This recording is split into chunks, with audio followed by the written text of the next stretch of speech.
don't we?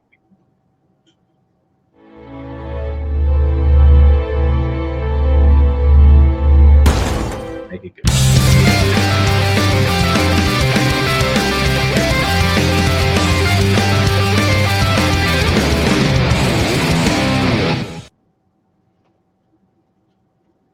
And it's to you, Garrett. All right, everybody. Hello, World Wide Web. Welcome to the HWWS Web TV channel's Let's Go to the Movies with Lupo, Lee, and G. Today, we are going to be talking about two movies in theaters now. After you hear these reviews, you can run out and see these movies. Or not. I don't go to the movies very often. Everybody on the channel knows GW how much I don't go to the movie theater unless it's a huge event. Now, these two extraordinary reviewers have been rating movies for me, and I think they're trying to nudge me into a theater seat.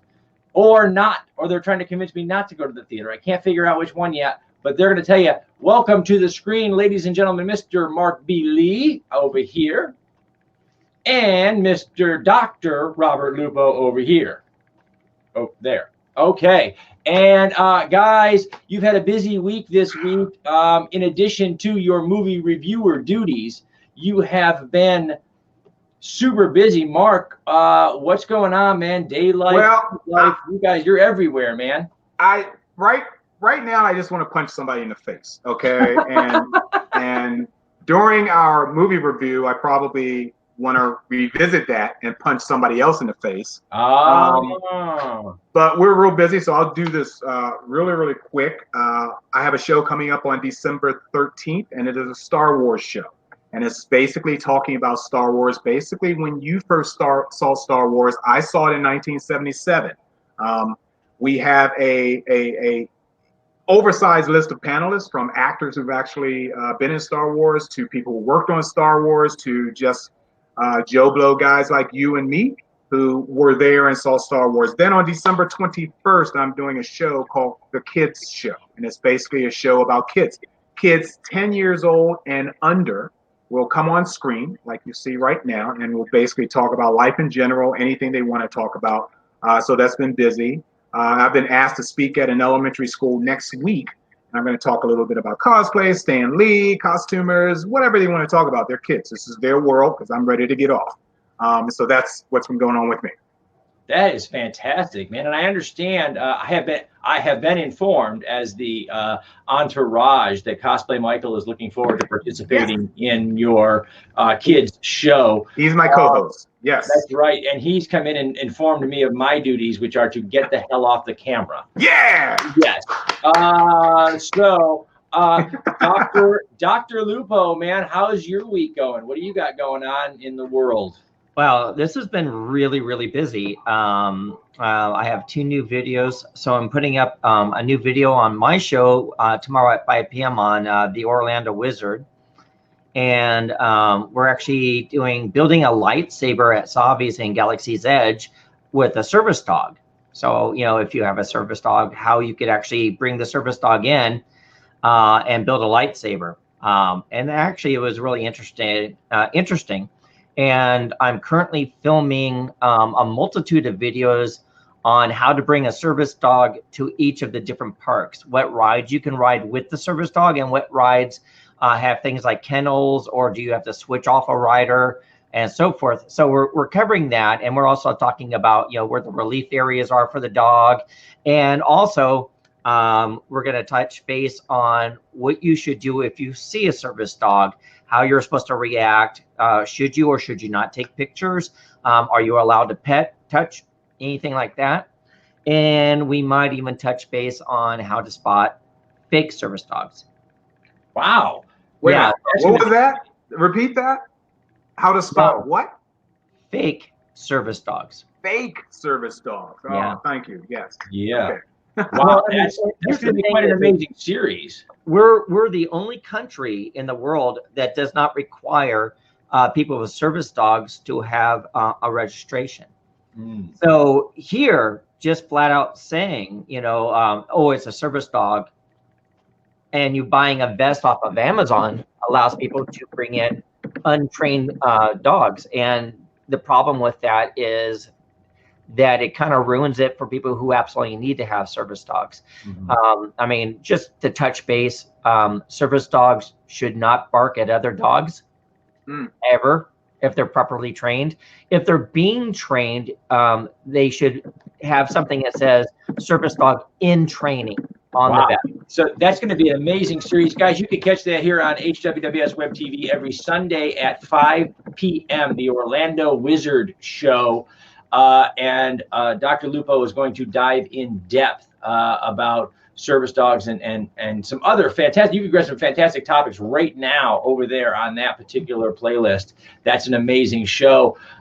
Guys, you guys have both been to the movies. We have 2 movies this week. We're going to start with our family movie, rated PG, weighing in at about an hour and 50 minutes, under 2 hours for you guys. You guys went to see the Addams Family, the brand new Addams Family movie. Mark, do we have a teaser for that we can pop up before we get started? I actually was trying to do the image here for you, but you know how these things run when we don't want it to run. But basically, there we go. There's our poster for the Addams Family. This is for most people out there. You guys will be familiar with the Addams Family from the television series from the 60s. And you'll also be familiar with the movies from the 90s and the early 2000s. So, guys, you went and saw this brand new vision for the Addams Family. Let's get some thoughts. We'll start with you, Lupo. What did you think, man? Well, so after my coughing fit here, I couldn't mute you fast enough. My apologies. I went and saw this yesterday, and really long pause. Hard thing to talk about. Personally, I really didn't care for it very much. I really didn't. To me, I felt that it was probably no better than watching a broadcast show from like a cheap broadcast show. I thought it was okay for the most part, but it did. I felt the story wasn't there. I felt the attention span wasn't there. I found myself while watching it, letting my mind wander and think about other things I had to do that day, and then snapping back into the movie. And that's never a good sign. If you know, and there was a couple of times where I literally just started to close my eyes. I'm like, nope. I got to watch the whole thing. It's not time for a nap. So, was it a matter of the overall aesthetic of the movie, or the story, or was it aimed at children, perhaps, like you said earlier? Maybe I don't know who this was aimed at. I have no idea who this was aimed at. Yeah. I had kids next to me on each side while we were watching this, and you know, one kid was just kind of like chatting with mom, and the other kid was just kind of like more intense on chewing on their chips. And I was watching them, and they weren't paying attention to the movie. I felt the story was severely lacking. And there was parts where there was lulls, and I was like, "Do something," you know. I mean, it's like it's not an original story.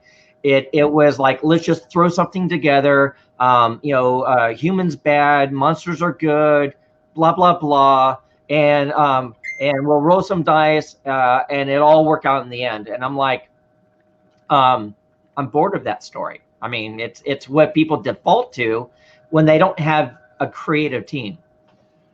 Yeah, no. So Mark, let's go over to you before we dive into each element of this film, and we'll give Lupo a chance to sit and settle on each different element on this film. Mark, you saw the Addams Family this week. Your overall thoughts, right off the top of your head. Well, this is one of the happy times where I see that Lupo and I will not agree. Yeah. I like the fact, because you don't want to watch these shows and we both agree on everything, which we have on the last few shows. We just agree on everything. But I won't go as far as saying I thought it was a fantastic movie. I thought it was great. I thought it was funny, the whole 9 yards. I am now convinced of why Netflix is so important to this world. The fact, and like you said, Gary, you basically don't go to the theater, but when it comes out on DVD or Netflix or something like that, you will sit. And this is a living room enjoyable movie.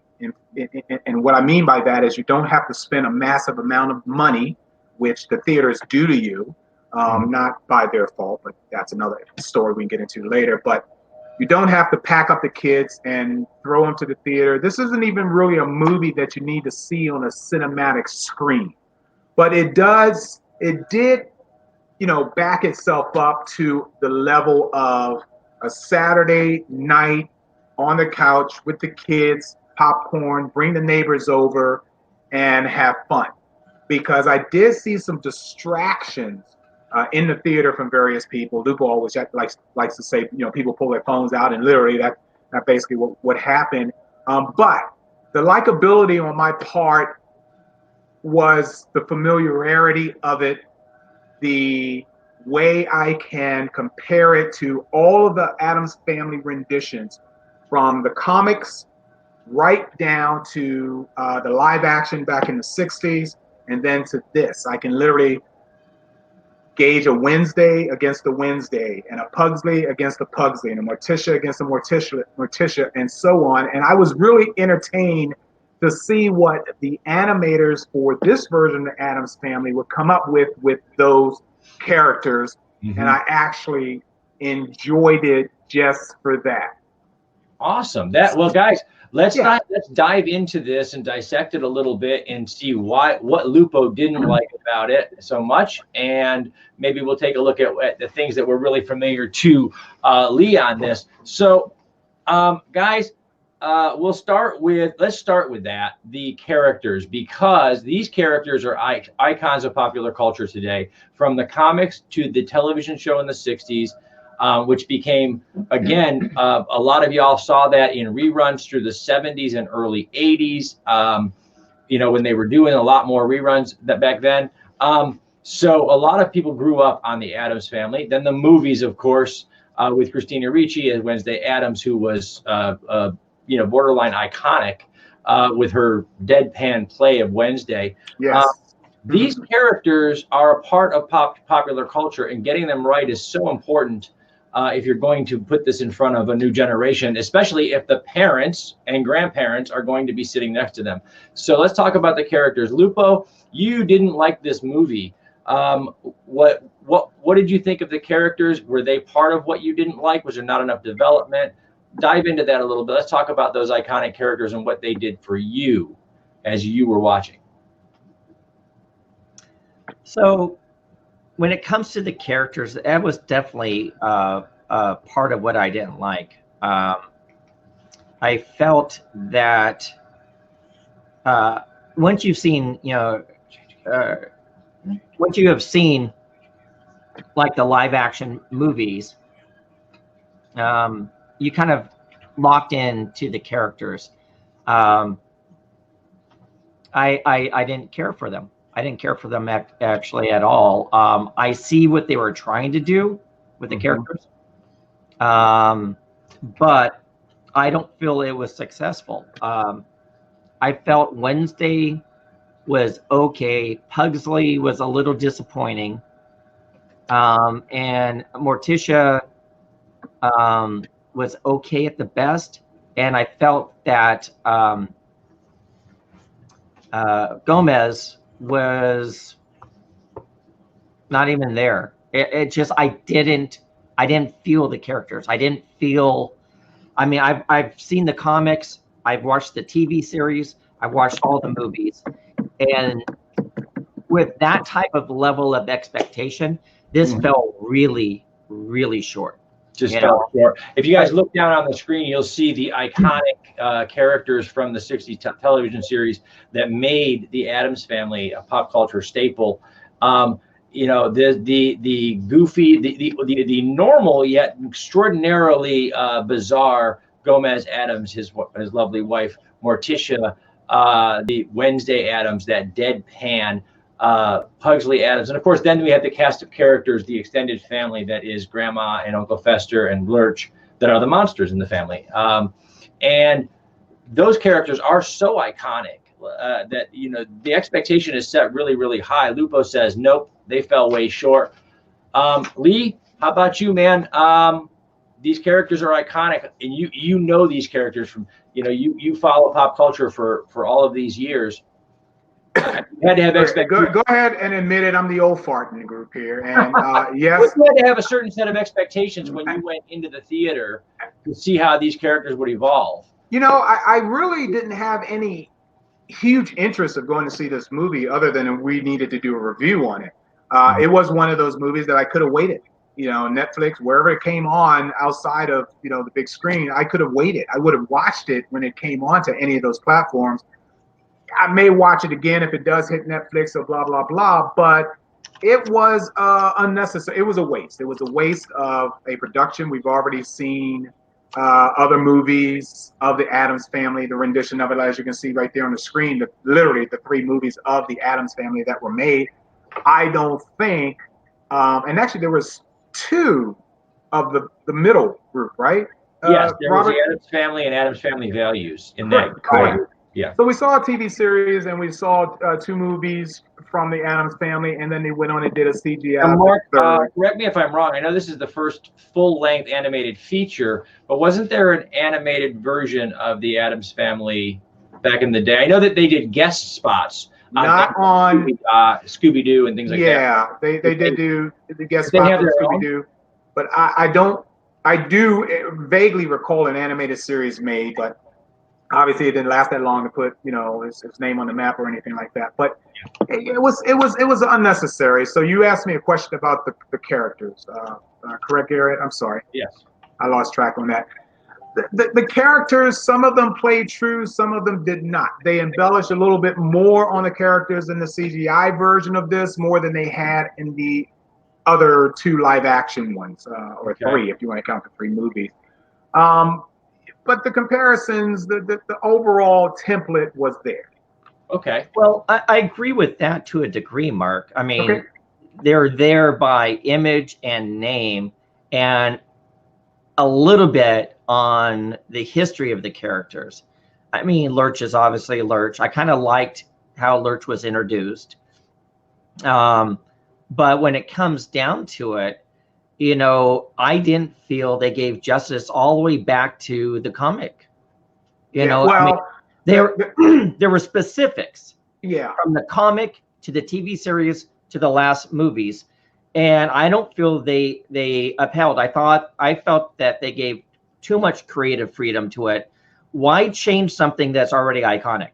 And why modify it when you don't need to? Well, you say why change something that is already iconic? They're doing that now, and in a lot of live action movies, I always get frustrated when someone wants to do a remake. I really do.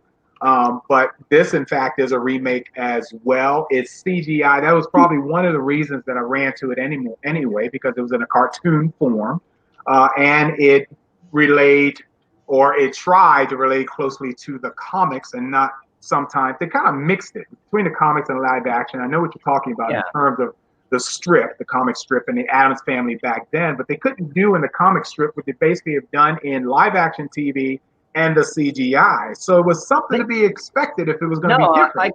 I completely disagree with you 100% on that. And the reason why is there is no reason to modify the characters that have been established. I don't care if you're doing a remake or whatever. And that's the problem with some of the remakes is like, oh, we're just going to change everything. Okay. And every you single say that it's failed. Yeah, you say modify, and I basically think that they forwarded the characters more. Because there is a distinction to be made between altering a character without cause, or just altering them in general, or putting them in a new time or a new environment. I agree. And just like the movie, we've seen no origin stories of the Addams. Okay, when you said you liked the way they carried Lurch through this, and I agree with you 100%, but had no idea if that is in fact true from Charles Addams' perspective. We have no idea that this is where Lurch came from. This is how Lurch was created. We would have known that if the CGI version hadn't came out. They Mm-hmm. wouldn't have done it. They didn't do it in two live action movies and one live action TV series. So I also felt that the CGI was lacking drastically. It looked like a cheap CGI film. Okay, and now there's our next category, guys. An animated film relies heavily on its technical prowess, and animation and CGI is really come a lot. It's come of age today. When we step into a theater, we saw the Lion King. We saw this baby lion that looked like a lion on the screen in front of us, and it could talk, which is weird, but it happened. So animation has come a long way in CGI. Lupo, we'll let you start because you just said it, that you didn't think that they really measured up. Let's break down the animation. Where did you see the flaws in the animation? So years ago, there was a animated TV series, Starship Troopers. Do you remember that? Yes, I do. Yeah. What about it? Huh? Starship. I'm sorry. Yeah, we're trying to follow your train here, buddy. Come on. Yeah. Well, yeah, you gotta let me get there. Okay. Just doesn't mean you know the destination yet. Yeah. So back then, they did an animated show called Starship Troopers, and it was the cheapest computer graphics that they could do to keep the cost down. And this reminded me of that. I just thought that they did not put the budget into the animation, because if you watch CGI films from like Disney and Pixar, they are spectacular. They pull you into the story. And I thought that these were so obvious computer generated and so generic computer generated characters that I was just watching a cheap TV series. Would you have rather? Let me ask you a question there. Because it felt more like a TV series, because it felt more like that. Would you have thought maybe regular traditional animation may have been a better way to go for this? Something that was more No? Okay. No, I mean, honestly, if they had stepped it up, because the story even fell flat. If they had worked heavier on the story and they had put more effort into the animation, it could have been a good film. I was actually looking forward to seeing this. Well, and I felt that I was grossly disappointed in this. I mean, there's so much more they could have done, and they didn't. Okay, Mark, let's go to you. The reason why this movie was out is they wanted to put something out to pull some cash in for Halloween. Well, Mark, I'm trying to get there myself. Yeah, you're on the other side of the. I disagree. And so let's take a look. Animation and production value for this. Okay, well, and the reason that I disagree is because this is based on a comic strip that didn't really draw people as natural looking as they could have. Right. And they stuck with the original comic strip look, or they tried to. Well, actually, they did. Yeah, because in the movies, Gomez Addams, even in the series, Gomez Addams was never fat. In the comic strip, he was. Gomez Addams was a fat character. So they portrayed that. Hold on. They portrayed that accurately, in my opinion, to the comic strip. I thought that you could not make these characters look normal because there's nobody in that series, especially in the comic strip, that looked normal. Look at Wednesday's head in this movie. It looked like a big fat balloon, basically, or a narrow balloon, I should say. And it's like, well, okay, I'm not going to take this seriously because I know it came from a comic strip. The only time that they tried to relate, hold on now, I gave you your chance. Hold on. The only time that they are relating this movie, okay, to to human beings, to everyday human beings, is when they did the 60s series, The Addams Family. Okay, basically they couldn't find anybody else unless they wanted to cover them up with costuming that looked grotesque and out of the norm. They made this animated movie, this current Addams Family movie, closer to the comic strip than they would any of the movies or the TV series. So I didn't have a problem with the animation at all. I actually enjoy it, and I actually look at backgrounds. I look at shading, I look at hatch patterns, I look at all that kind of stuff when I'm looking at a CGI movie. I loved it. The first time I got freaked out is when I saw the hair job that they did in The Incredibles, where it's like, oh my God, that hair is really flowing through. You got, all kinds of patterns from the wind that the hair made that you wouldn't have seen. So I wasn't disappointed in the way this was drawn at all. So Okay, guys, it's a fair disagreement. No, it is. It is. So I'll tell you what we're going to do, guys. We like to share with our audience out there, guys. We want to let you know not just the overalls of what the guys think, but recommendations. So, guys, from 1 to 10, and I know we have to do this one separately because there's no way you guys are coming in on the same page. Oh, yeah. So, from 1 to 10, and then a brief explanation of would you have this in your video library or suggest it to, let's say, a family for their video library. So let's start. I'll tell you what. Let's start with Lupo, and then we'll go to Lee so we can leave it at least on a halfway positive note. Oh, Mark, so let's go down to my name. Yes, Dr. My name's Lupo, not on the screen. Name placard across the bottom there is there we go. So guys, let's go ahead and score from 1 to 10. And would you suggest this for someone's personal video library? Lupo. Well, are you going to do the scoring through the technical, the voices, or yeah, you can go ahead and break it down to the technical and the animation and voices. Yes, just go ahead and do all three without asking us. In a nutshell, I used to teach 3D animation, computer animation. And I felt, just to follow up with Mark's comment, that the computer animation I saw is the equivalent of my first year students. It would be something that I felt it was amateurish, but it was something I would expect the quality of someone who was just learning animation. So the number for the technical aspects of this would be? 2. 2. Oh, wow. Okay. Technical. Story voice acting.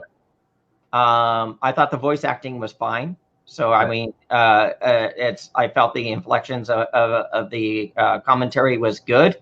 So I would say, the voice actors, except for Snoop Dogg, which just mumbled, and I guess it was the cash in on the I am Groot from Guardians of the Galaxies. I thought the voice acting was pretty good. So I would give the voice acting an 8. Okay. My overall score for this is a 2. And there's no way I would ever own this film. I would watch this again if I wanted to go to sleep, or I was so bloody bored and there was literally nothing on. So if I was on a flight and every other movie was off, and this was the only thing on, I might turn it on so I could go to sleep. Okay, wow. So that's an overall 2. Mark, let's start with, we've got animation, voice performances, and then overall scores. Animation, I give it a 7. Okay. What was the next one? Voice acting? Yeah, voice performances. Voice performance, I would give that a 7. Okay. And what was the other one? Overall score. Overall score, I would give it a 6.5. 6.5. And would you recommend this for someone's personal library? Yes, I would. You would? Okay. Yeah, sure. All right. So we have a split decision. Would you own it, Mark? Would you buy it? Yes, I would. Yes. Okay. But hold on. I don't buy videos. You ask if I would, but I don't buy videos. So okay, but if you are a video collector, if you do collect digital, I'm not a video collector, but it's okay. We have a split decision, guys. We've got a 6.5 overall score with some 7s in the performance and technical aspects. We also have some 2s down at the bottom of the line, and this is certainly a film that everything that if I assimilate what I've heard here is something that is very much for children and families, and something that maybe you would watch at home on Netflix or a streaming service, or even on television if they should put it out somewhere. Look, and if I could preface this really quick. Yes. Okay, it's a matter of opinion. Absolutely. Opinions in this world is like a butthole. Everyone has one. Okay. Absolutely. So regardless of whether we disagree with each other or not, doesn't mean you should take our opinion on whether you should see it or not. We're just giving our personal opinions on what we saw. I mean, would you agree that maybe wait for Netflix, or do you think they should go see it at the theater? No, definitely don't waste your money at the theater. That's what I said in the beginning. You wait. If it comes to Netflix, then there you go. You got yourself basically a free movie. Feel like you need to watch it, wait for Netflix. Right. So guys, streaming services will have the Addams Family very soon. We're sure of it. Animated films always make it very quickly. So that's something to look forward to. There you have it. From Lupo and Lee to G, this is... Wait. we missing something? No, we're going into the next movie. Oh, okay. It sounded like you were signing off there. I'm not signing off. That's the Addams Family Wrapped, guys. So okay. Here we go. We're gonna move up. We're gonna move up from our PG category. We're gonna bypass PG-13 altogether. We don't like those folks. We're gonna go right to rated R. Terminator: Dark Fate. Yet another film in a series that has become so iconic in American pop culture today. From those first Terminator movies through the television series, the Sarah Connor Chronicles, through other mediums, the Terminator has been an iconic character. The Terminator Dark Fate is out.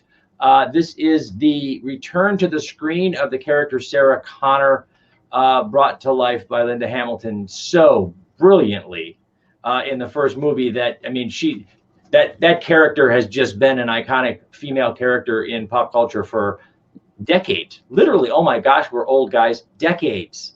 Hey, speak for yourself. Yeah. So, guys, you guys went and saw Terminator Dark Fate. Let's talk it around a little bit. We'll start with Lee. Terminator Dark Fate, man, overall impressions. Well, overall impression, I had a problem because from the movie ending to me getting in my car to drive. Oh, where am I? I'm sorry, guys. I'm not looking at the screen here. I'm busy on another screen. So anyway, so right there. From the movie ending to me driving home and thinking while I'm in the car and I'm only 5 minutes, to literally sitting down a little bit and thinking about that movie, my overall opinion of it was unnecessary. It was, I mean, if we want to say yet another unnecessary movie, that's my impression. You want more or you want to keep going to? No, let's go ahead. We'll do the overalls and then we'll come back and hit the beat by beat, okay? So, okay. Lupo, overall impression of the Terminator Dark Fate. Not a necessary film. Not a necessary. I'm a Terminator fanatic when it comes to the movies. I absolutely love the Terminator series. And I see what they were attempting to do here, but what it really did is reminded me, excuse me, of the remake of Ghostbusters. It wasn't necessary. It doesn't make it a bad movie per se, but this wasn't a necessary film. And I mean, I walked in with high expectations because it's Terminator. I thought overall it was well acted to a degree, but I felt that the story was trying to go into one direction, and I don't think it really personally worked. Wow. Okay. So let's break it down then, guys. Both of you seem to be on the same page. Just this is not a this is going to be a same opinion on this movie, I think. So let's go ahead and break it down into its categories here. We will start with the performances. This is the return of Linda Hamilton as Sarah Connor. This is the return in his full age of Schwarzenegger to the screen for the Terminator, his T whatever that is way back in the day model. So overall performances, any standout, and the new performers. We've got some new actresses in here in the mix. So overall performance for this film. Again, not a necessary film in the series that is the Terminator, according to both of our reviewers. But how did the actors hold up? How did they perform? Let's go to Lee. Yeah, let me ask Lupo a question here that Sage just put something up, and I didn't even think about it. And if I could show you guys real quick, if you bear with me here, I'm going to 1, 2, 3. Read this for me, please. I didn't think about this, but my question to you, Robert, is why was this R-rated? That's an interesting question because there was a little bit of nudity at the beginning, but it was really, really, really light, and it was everything was covered up. Yeah, and it wasn't any more than we've seen in other films. Right. I don't feel the violence was any worse than previous films, and maybe it's because they cursed more. Right. There's a lot of cursing in this one. I honestly think that this was not a movie that needed to be R-rated. So you're asking me, Garrett, your question again, please. I'm sorry, I got sidetracked. No. That actually, your topic is actually really, really good because it was the first one since in a long time to be rated R. PG-13 had been the norm as cultural norms changed. The violence wasn't so bad. Yeah. Like you said, maybe the language barrier, but language brings us back to characters and actors and actresses and performances. Was this a well performed movie? Was it? You know what? Thank you for asking me that, because I thought about that, because I do the same as Lupo too. Is I have to really look at the acting and what they're handed, even if the movie was crappy. Not saying this personally, but any movie, if it was crappy, I like to see how it was executed, how the people literally took those lines and did the best that they possibly could with it. And in this movie and the lines that were given to them, I say yes, they did deliver it very, very well. I could see cardboard characters stepping into some of these roles, and then it would have irritated the living hell out of me. But I think, as much as I'm still on the same line with Lupo in this movie, I think it's the acting that actually saved it. Okay. Dr. Lupo, performances. What did you think of the overall performances? And again, we have two separate casts here. Really, again, we have our veterans, the Terminator veterans, who are returning to their roles, and we have some new characters too. So, how were these performances, and how did they interact with one another? All right. So, looking at the actors, I thought Linda Hamilton did a fantastic job. She replayed her character extremely well, but I felt that it was held back because in one of the movies she was like the baddest of badasses, and I don't know if she portrayed that this time. And then Arnold is Arnold, so of course I felt that he did a good job. The new character, I felt the gal who played the Terminator did a Terminator to augmented human. I felt that she did a fairly good job, but what I would have liked to see, because we find out something specific about her later on in the film, that's actually very important, and without giving spoilers on that, I felt she should have had more of a sense of urgency and panic about what she was supposed to do, based off of what we learn later. So I felt that she was like, I need to keep you alive, blah, blah, blah. She could have played that far more urgent than she did, because she played it like she was just on a mission with very little emotional tie. And then later on, you find out there should be a strong emotional tie. I felt the gal that who is being played she's like, the savior. I felt that she played dumb early on. Well, I need to go back and I need to do this. No, you don't understand. You're going to die if you don't make smart decisions. And then she spent too long not getting it.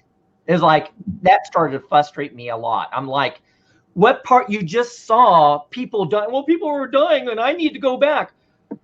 They're dying for you. Why don't you take responsibility and understand that it's up to you to survive to save the world, type thing, And she just didn't get it over and over again, and I'm like, wow, you're playing a very, very weak character compared. And then later on, she starts to strengthen up, but I felt it was too little too late in that. Which brings us to the performances. And so that brings us literally to the one point I know you guys both agree was lacking a little bit. So let's dive into that. The story itself. You guys have both called this, in your words, unnecessary. Yeah, let me touch on that. I think I know what you're asking, but I think in all honesty, and the reason why I called it unnecessary is because there is nothing that you can do in a Terminator movie that hasn't already been done. Things explode, Terminators are revealed, there's hand-to-hand combat, there's weaponry. Next movie, things get out of control, the robot is revealed, there's hand-to-hand combat, there's weaponry. There is nothing to this storyline that could advance. We've already seen, without doing any spoilers here, we've already seen a future that was averted. Okay? Now, start confusing the hell out of me. I get it. different timeline, whatever they were trying to do with this movie is still resulted to the same sort of popcorn bubblegum kind of imagery. And it's like, okay, all right, yes, drop a grenade. Yes, it explodes. Oh my God, he's not dead. Originality, even when it comes to special effects, not just in storyline, but even when it comes to special effects. CGI was its own originality when that first popped out, and we were going, ooh, ah, ooh, ah. I understand there's not a lot to work with these days in trying to impress us with CGI, but all the reason why another Terminator movie was unnecessary, because what more are you going to do? The storyline itself is telling us what? Okay, that's cute. What else you got? Well, and that's an interesting observation, because the Terminator movie, the original movie that kicked off what became a frenzy, had a very solid message. It really was a take control of your future message. Right. That you are in control. Take control before it's too late. But there was a sense, as Lupo alluded to earlier, of urgency to that. And I think in those days in particular, we as young people felt the urgency of our lives and our future. And Terminator helped us to say, hey, it's not just about this little issue or that little issue. It could be global. It could be, life-threatening. It could be worldwide. It could be robots and aliens, and it could be all these things, but take control of your future. And if this doesn't add to that story, if this doesn't add to that messaging, then, as you put it, unnecessary in the story. So Lupo, how about you, man? You said unnecessary too. Let's talk about that story, and what was it for you that made the story not essential for the collection? So personal opinion here, Terminator has been done to death. I mean, and this was kind of a reboot to start in a whole different future thing. And I don't feel it really set ground, because, it's always been about Skynet. And, oh, now it's not about Skynet anymore. And Skynet never existed. Then why do we have Arnold? Right. If Skynet never showed up, why is Arnold there? Because he shouldn't be, right? So I felt they went, well, audiences will just watch anything, and to hell with the timeline, and the heck with this. I'm like, look, if you're going to start up with a whole new future, right, then Linda should have no information at all, and should be. Yeah, there were some continuity issues there. Not continuity, logic. Yeah, well, when you're telling a time travel story, continuity is everything. Where those intersections lie, that's a huge part of your story. And if you're not paying attention to the continuity, anytime you go against what would be normally perceived continuity, you must explain it. There must be exposition. There's no explanation whatsoever of why. Well, I mean, it's like Skynet never happened. So when they're questioned, well, what happened to Skynet? What are you talking about? We have no idea what that is. Okay, then we still have Arnold. Yeah, but we still have Arnold, and we had other T-series from Skynet, because she was out there fighting them. Yeah, so, when I saw that this movie already had its problems, this was after I saw it. When I saw this movie already had its problems, when I got home within an hour, I saw 5 dark fake commercials. And I said, uh-oh, they know they're in trouble, because they're ramping up the ads now just to get people going, enough times, to beat them to death to go to the theaters. And it's like everything you just said, Robert. It's like, guys. Here's an interesting note that Sage pulled off of different news sites as this movie's been premiering. To answer our continuity question, this is what James Cameron had to say. And I want you guys to each comment on this comment and whether or not you think this adequately explains it. And because I'm listening to each one of your perceptions, and they're both the same. So James Cameron says, this functions as a direct sequel to the first 2 films. All other films in the series are what takes place in an alternate timeline. That is according to filmmaker James Cameron. What do you think of that? Does that it doesn't work. You've already bail himself out and make some money. Yep, you've already tainted our minds. We've seen them all. We remember them all. So you can't say forget what you saw. Yeah. Okay? No, because that's essentially what it sounds like he's saying. Is he said, look, forget about the other movies. Go back to those first two. This will be the next thing. So I watched both of those movies prior to seeing this, and this is not a direct sequel. Right. He can say whatever he wants. It is not a direct sequel. Because it's trying to create a whole new timeline. And it's also not only trying to create another timeline, but basically, it's like, well, Sarah, stop Judgment Day. Okay, that's fine. Then why are T2 still here if it never happened? Yeah, I think it's a ridiculous concept. Yeah, I think it's a money grab movie. That's all it is. It's a money grab. I mean, there are high. First of all, I want to go. Our chatters have been chattering away here. Yeah, and I'm going to have to leave soon. So just let you know, Gary. Yep. So as we wrap it up, guys, let's go ahead. We've dealt with the acting. We've dealt with the story. It's a Terminator movie. I'm gonna ask you guys. We're just gonna really quick rating on the technical putting together this movie, because a movie like this has a lot of CGI and effects. So what were your thoughts on technical? And then we're going to do an overall rating. Did it measure up to a Terminator movie? I mean, it's pretty typical in this modern. Thank you. There's my answer, Garrett. Because I can't even rate it. It's typical. It's typical. Nothing stood out. Yeah, okay. It's nothing we haven't seen before. Okay, Lupo? So there's times when Mark and I disagree. Yay. And times that we're spot on, and this is one of the spot ons. Nothing stood out technically, except for the new Terminator was harder to buy than the liquid Terminator that we saw. Do you know that was never explained?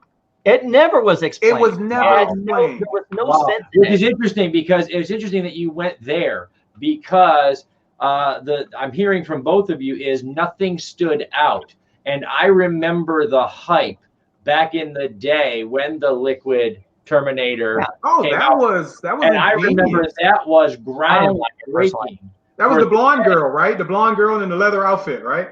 It was the T-1000. The cop, the one that was the cop. It was the guy who was a cop, and he was all liquid metal and all that stuff. Right. Yeah, it wasn't my favorite Terminator. Yeah. However, the effects in that were groundbreaking at the time to watch that liquid metal display. And now here we are all these years later, and we're looking at a Terminator movie known for being groundbreaking, and you guys say there's nothing that impressed you in that. No, if anything, I felt it was lacking. Wow. Okay, guys, we're going to skip ahead to overall score for this movie. And then, of course, the question is, would you have it in your video library? Or in Mark's case, because he doesn't have a video library, would you recommend it to someone who does? So, Lupo, overall score, would you have this movie? If you watched the movie and never saw another Terminator film before, you might enjoy this one. So I would give it maybe a 6.5 overall score. And no, I wouldn't have it in my library. Okay. As a matter of fact, I would only recommend seeing this in a theater because of the surround sound capabilities of a theater. Okay. I like it better. I like it better when we disagree. I mean, no, because we don't disagree on this one. So overall score, Lee. 6. I gave it a 6. And here's the interesting thing. In the theater, after it was completely over, screen went dark, I gave it a 7. On the drive home and walking into my front door, I'm like, what did I do? No. I literally thought about it. It's a 6. Okay, yeah. 6. And then would you recommend this for somebody's video library? What Lupo actually said made a lot of sense. If your grandfather, your grandma never saw a Terminator movie, blah blah blah, it would be perfect for them to just enjoy themselves because they don't have to think about it. Okay. Well, I'm hearing a lot today. Today, I'm hearing a lot of guys wait for it to stream. That's I mean, it will. Go and get in Dolby because the Dolby will shake your seats, and that was kind of cool. Go see it as a matinee, if anything, not pay full price for it. Or if you got a good home theater system, wait for it to stream. I mean, maybe it'll stream on 4K and you'll enjoy it. But I'll tell you right now, if you have watched the other Terminator films, this one's going to piss you off. Yeah. Guys, I think so too. Yep. I know that our reviewers have to get on the road. They have lives to live this weekend at one point. I do have one final question for you, because these two movies had one thing in common. And it's Which two? The two movies we saw that we talked about. Oh, these two movies. I thought you were talking about They have Terminator. one thing in common, and it's something that both of you touched on during your reviews of each of them. And that is, these are both remakes, sequels, reimaginings of older source material. That's a trend more and more these days. We're seeing a lot of stuff come back rather than being new stuff. Do you guys have any final thoughts on? I mean, I just try to keep it brief. I know you both have big opinions on this matter. Yeah. But these are both remakes, basically. These were both sequel and a remake. What are you? Who wants to go first? Do we need some original? Okay. I'm tired. You know, and I have to warn Garrett. I have to warn Robert, and you probably already experienced it. When you get to a certain age, to a plateau where things really doesn't bother you that much, repetition does for us. Also, executive minds, and I know that executives retire, and you got new people coming up, and usually they're younger. And I would equate those type of individuals that said, you know, I got a great idea, and I already know it's a bad idea. And the bad idea is what we're seeing on the screens right now, which is remakes. Some idiot said, hey, let's bring back this. Hey, let's redo this. Let's put a different spin on that. And it drives me up the wall, because originality in the theaters are almost, not completely, but are almost gone. But I'm seeing too much of these ideas of remakes, which we don't need. You think it'll bring in more money. Well, some of your movies failed, so obviously that didn't work. So why don't you get back to the writing table and give us something fresh that we haven't seen before? And the idea Terminator is a prime example. Both of them are. And there's an idea there that, guys, because it worked with one doesn't mean it works with all. Right. So I personally am a huge fan of, over in the television universe, of the Battlestar Galactica reimagining. I loved it. It was amazing. I thought that worked perfectly. But it doesn't mean, because that works and because it works so well, doesn't mean that it will work with every property we've ever known. Right, and people like to say, but the technology is different now than it was then, and they're absolutely right. But you're doing things like Terminator, which is a walking robot, of Metropolis, and whatever, and it's like, okay, we'll give you one or two movies of that, but that's it. Then they're done that. Okay, Lupo, how about you, man? Let me jump in right here on this. So here's the thing. I wouldn't mind a remake if, you know, they're going to up the special effects, reintroduce it to a new generation, but stick with the original story. Stop adding political bullshit in there. Stop adding, you know, daily event things that people don't necessarily want to listen to. We don't need the politics in the film. What we want to see is, if you're going to remake a film, stick to the story that made it popular in the first place, and remake it with new special effects. That's fine. But what it's now become is, we're seeing remakes, and it's all political motivated. And it's all. I do want to remind everybody out there too, and this is a great place to jump in here, because I do want to remind everybody, storytelling, and I'll address this right to Dr. Lupo. Storytelling has always been political. Storytelling is about telling a contemporary story in a non-threatening environment. So the reality is, we hit them over the head with racism in Star Trek. We hit them over the head with xenophobia in a lot of different stories that deal with things like that. So we have to deal with those issues in our fiction, because bottom line, guys, they're not going to deal with them in reality until we trick them into thinking about them in our fiction. Right. But here's the problem, Garrett. You got to trick them, and that's what Lupo said they can't do. Here's the problem. If the story was this, and then now you add all this political crap, that was already in there. You don't need to add this, and just let this. If you're going to remake it the way it was, with new special effects, maybe some new actors. That's fine. But if you're going to start adding, I mean, we see politics in all the films that we see at one level or another, but they're original. If you're going to remake it, don't change the politics. No, you have to go in when you do something like this. It's a tightrope, and you have to walk it, because the idea with fiction is that it subliminally sends you a message through good storytelling. And if you don't tell a good story, you end up with a 6.5 and a 6.0 rating. And we tell you not to put it in your video library, but it is up to you guys. It's all about your opinions. It's all about what you love and what you like. So make sure you get out there. And guys, we have right here, we have Lee and Lupo, and I'm G, and we're telling you, come along with us next week, and let's go to the movies. Hey, one more thing real quick. We had Brian doing conversations on the side. Thank you, Brian. That's been wonderful. To be honest, we wanted to go see Jojo Rabbit and review it, but it's not playing anywhere in the area right now, so we couldn't go see and review it today. So believe me, that was in our thought process, and then we were like, I can't find it anywhere. And I also like to pass on. Leave in our comment section, please. Continue to leave in our comment section movies that you would like the guys to go review. And also, I like to also respond to Brian. Brian's saying he disagrees and he's dead wrong. I don't care. Okay, I really don't give a damn of what you think. So you disagree. Why did you need to tell me that? I don't care. So kind of keep that for next time.